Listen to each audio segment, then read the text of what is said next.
Hi everyone, Janie here. Welcome back to my garden and welcome to week 2 of my Master Gardener's Training Program recap. So each week I am going to my Master Gardener's Training Program on Fridays, and then I'm going to film a little recap talking about the program just in case any of you are interested in joining your own local Master Gardener's program. I just kind of want to talk about what the experience has been like every week and then dive in a little bit about the topics that we learned that week. So it is actually Saturday. My class was on Friday.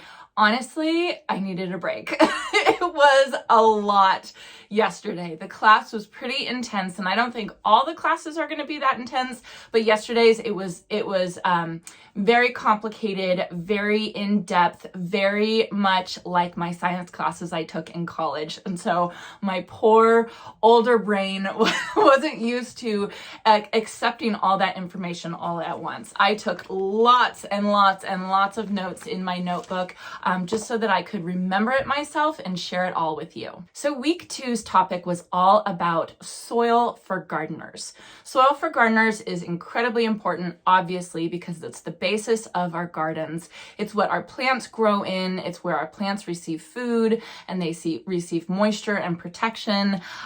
Soil is its own living ecosystem that is super important for gardening. In the Master Gardener's Training class, it was a USDA, it was actually a water scientist that came to talk about the soil and soil for gardeners, which she was so knowledgeable. She actually taught she teaches college classes for soil science as well.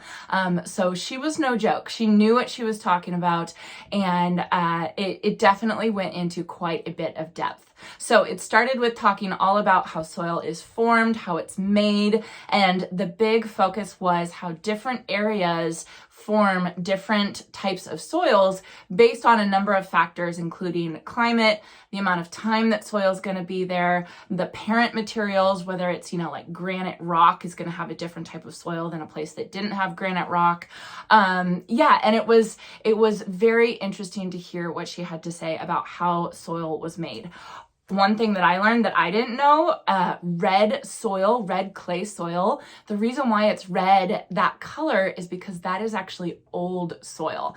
The older the soil, the more red it will be because it's had time to sit there and develop over millions and millions of years. As composed to lighter, more grayish type soil, or soil that's kind of been taken from streams or lakes from one place to another, that's very young soil, and so it hasn't had as much time to develop that red color. I just thought that was really interesting. So you can think of all that red clay soil in the South. That is mostly because that soil is very old. So California actually has its own state soil to be proud of.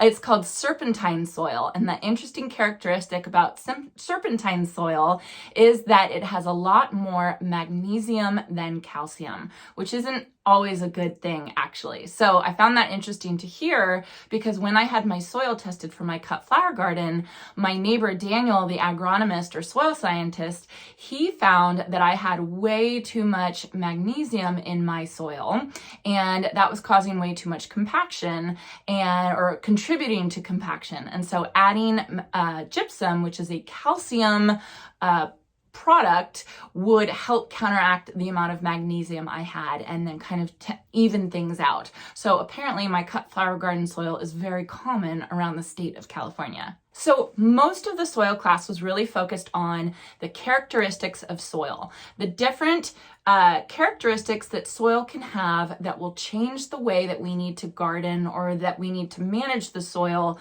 to be able to have a thriving garden. And the different characteristics of soil include, I'm going to look at my notes, texture, bulk density, soil organic matter, water holding capacity, soil structure, and soil chemistry. So don't worry, I'm not going to go through each thing I learned and bore you all on this video, but I do want to go through kind of each point, each soil characteristic, and talk about an interesting fact that I think will help us out in our garden. There's certain things that I learned that were kind of the basis behind all of this, and then that kind of took me to another place that would help me out in my gardening journey. So I want to share all that with you.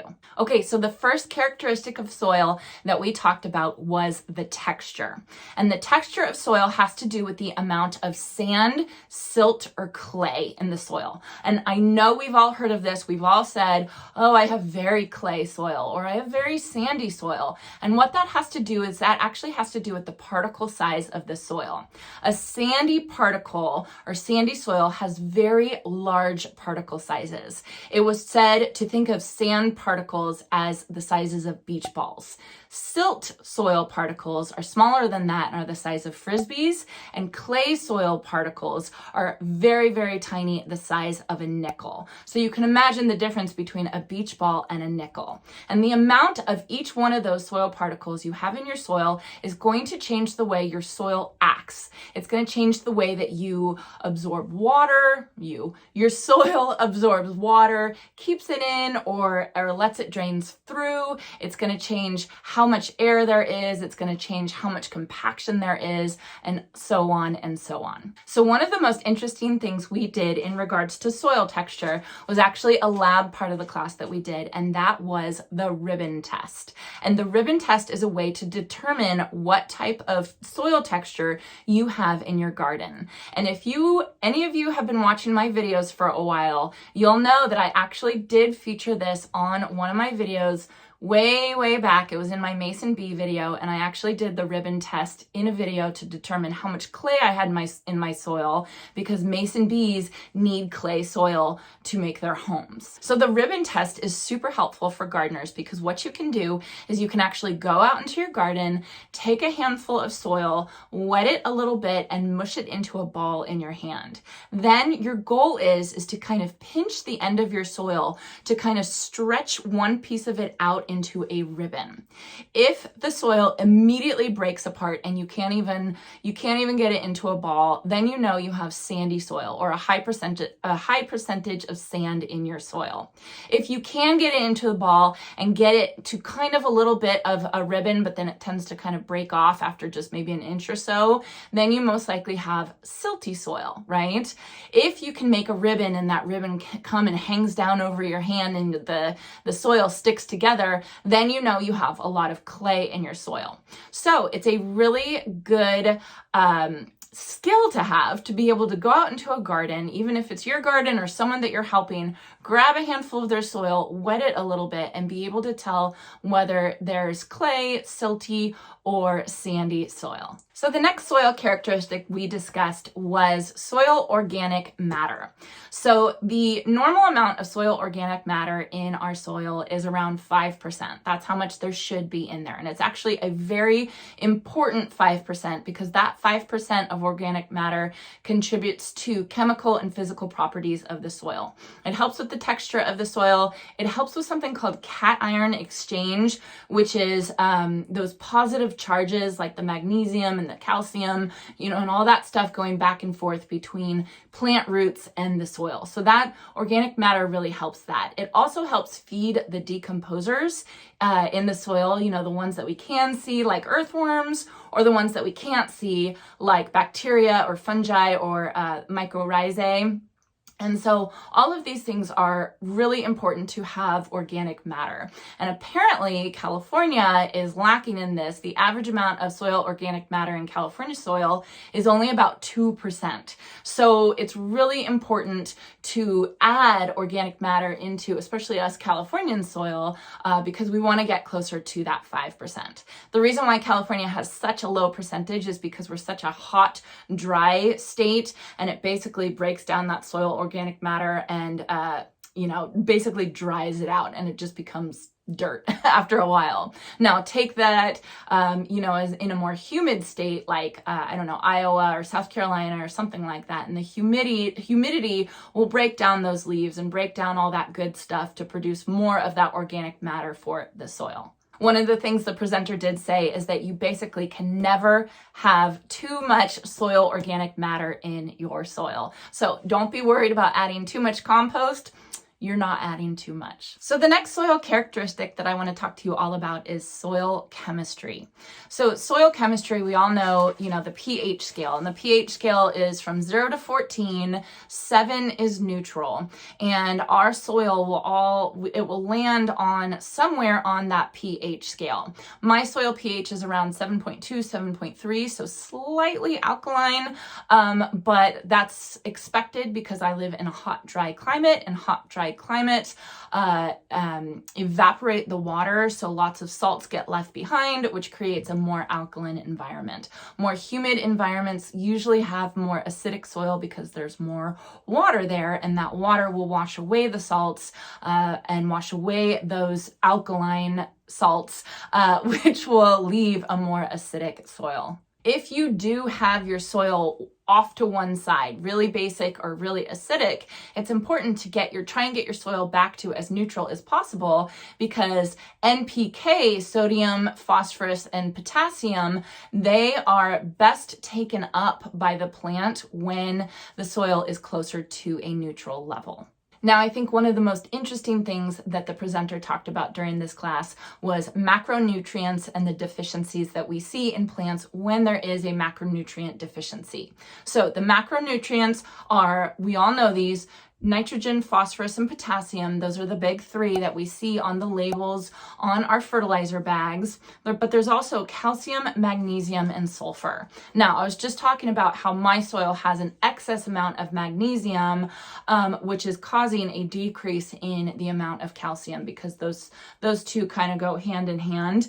But it was really interesting when she went over what you would see in your leaves when you had deficiencies in these. So I wanted to go over these quickly for you all. The first one that we all have heard of is a nitrogen deficiency. Nitrogen is actually mobile in water, so nitrogen can get washed away if there's too much water. We have had rain for 3 weeks straight, so I'm sure all my plants are nitrogen deficient at this point.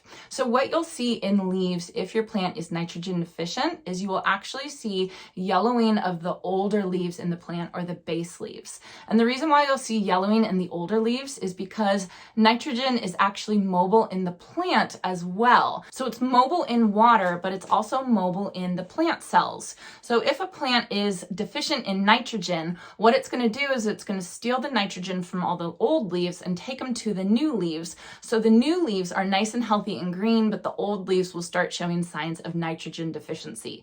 So if you have a plant, say you have a tomato plant, and you notice that the leaves at the bottom of the plant start turning yellow, that's most likely a nitrogen deficiency. Next, we have a phosphorus deficiency. And a phosphorus deficiency, you will actually see purpling of leaves, actually of the old leaves, and then you will also see stunted new growth.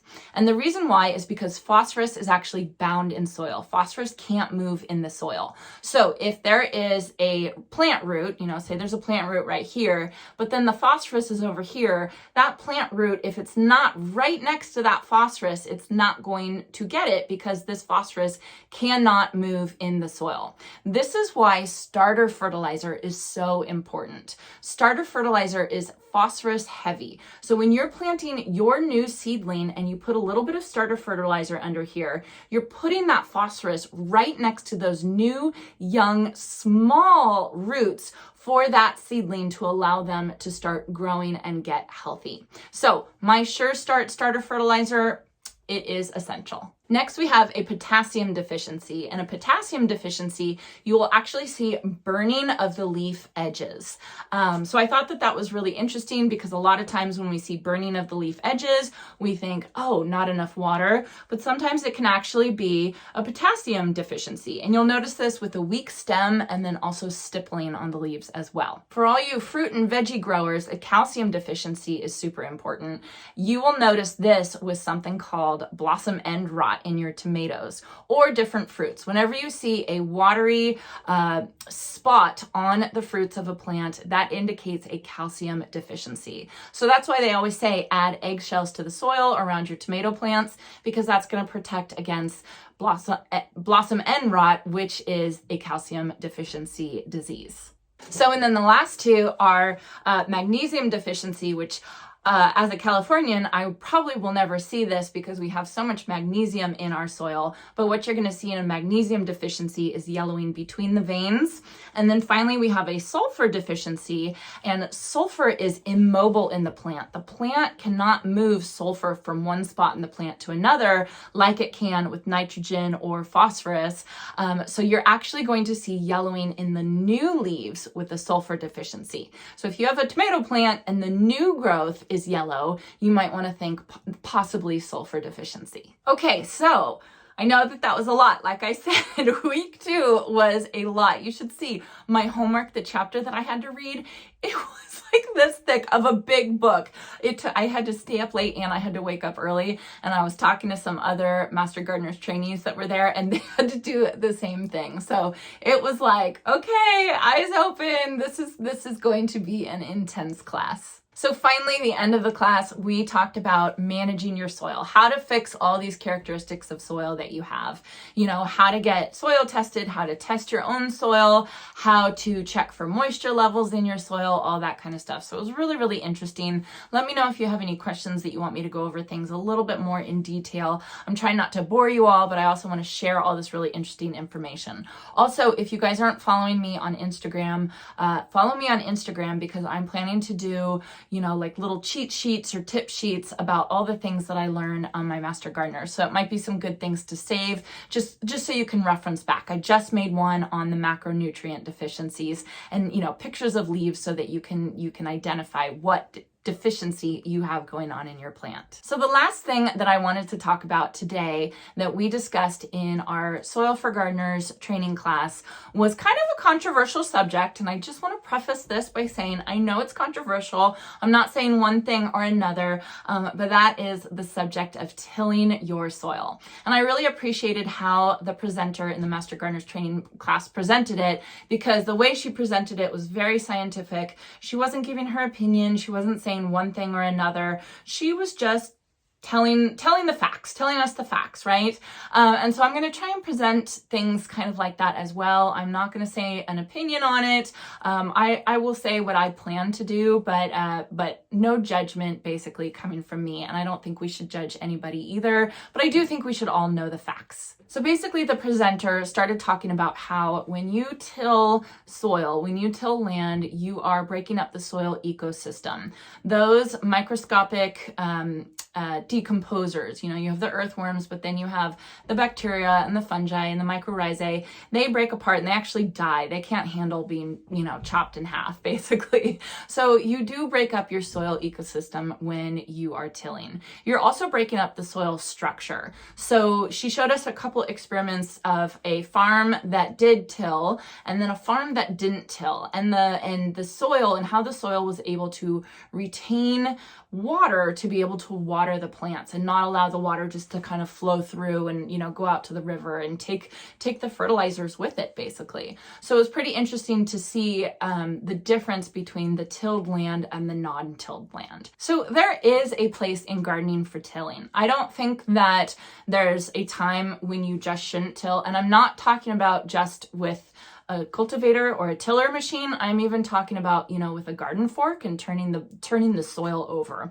So the good aspects of tilling are it can incorporate fertilizers and organic matter into the soil. That's pretty much the only way that you're going to get those fertilizers and organic matter down to where the roots are without waiting for years and years and years and years for it to eventually kind of flow through down to that root zone. It's also good for direct seeding. You're not going to be, if you have like hard packed soil, compacted soil, you're not going to be able to direct sow your seeds. So if that's your aim for gardening, you might need to turn over the soil just so that you can direct sow some seeds. And then the other thing is that tilling is good for is, of course, breaking up compaction. The crazy thing is that once you break up that soil, you're causing an effect where the soil will actually compact more easily down the road. Now, the negative aspects of tilling are that it actually will burn up the organic matter that is in the soil. So think about Californian soil when we only have about 2% of organic matter in our soil, and then we come through and we till it, and the hot, dry, windy weather is actually going to burn up whatever organic matter is in there, the little amounts that is in there. Like I said, it also contributes to compaction, and then it also breaks up and actually kills the ecosystem. So like the fungi and the bacteria and the mycorrhizae, they just can't handle the physical aspect of tilling, and so they die, and it kind of just disrupts everything. So the recommendation of the presenter, I thought this was very sage advice, was till when necessary. Till when you absolutely need to, and if you are going to till, do it responsibly. Till when you have proper moisture levels. Don't till when it's raining. I'll talk about that in a second.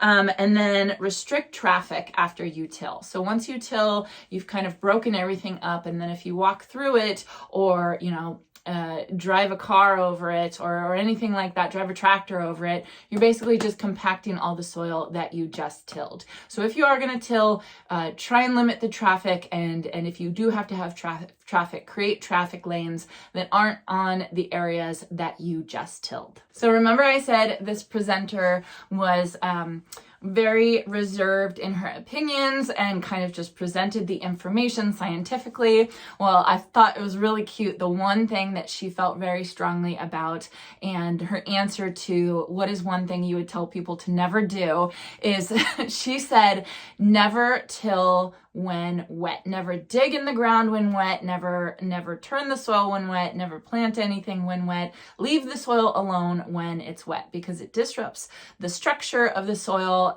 kind of just messes with everything. And I just thought it was pretty sweet that she was being so good during the whole class, just presenting scientific information, but this was her very strong feeling that she wanted to get across to all of you. And I have to say, I never knew that. I never knew that you're not supposed to dig in soil and mess with the soil when wet. You're not even supposed to walk on the soil when wet. She was joking around. We have a lot of cows, over in Central California. So there's a lot of cows walking around on fields. And she was joking with us and saying that when she drives by when it's raining and she sees the cows walking on the wet ground, she cringes because it's compaction of wet soil, which I just thought that was really funny. So all in all, it was a fantastic class. It was very interesting. Soil's kind of a dry subject. It's not the most interesting. It's not like propagation or flowers or something like that. But it's, once you really get down to it and you learn the science behind it, it is so interesting, you guys. It's so interesting to hear why something affects something else all the way down the line, where you don't even think about things like that. Like, tilling compacted soil to get rid of it, but that's actually going to increase the compaction later on. It's just, to me, it's really, really interesting. So it was a very interesting class, but I will say it was very intense and very involved. I'm a little bit scared for the rest of my classes now, if they're going to be this intense. So I told myself that I was going to start reading right away in the week, so I didn't have to cram on the last day. And we do have a test after the end of all of these classes, but it is an open book test, so I feel like I can do it. All right, so I hope you all enjoyed this week 2 recap of my Master Gardeners training program, all about soil for gardeners, all about the soil science. Felt like I was back in college again. So it was interesting and it was fun. So I hope you all enjoyed this, and I hope you all have a chance to get into your garden today.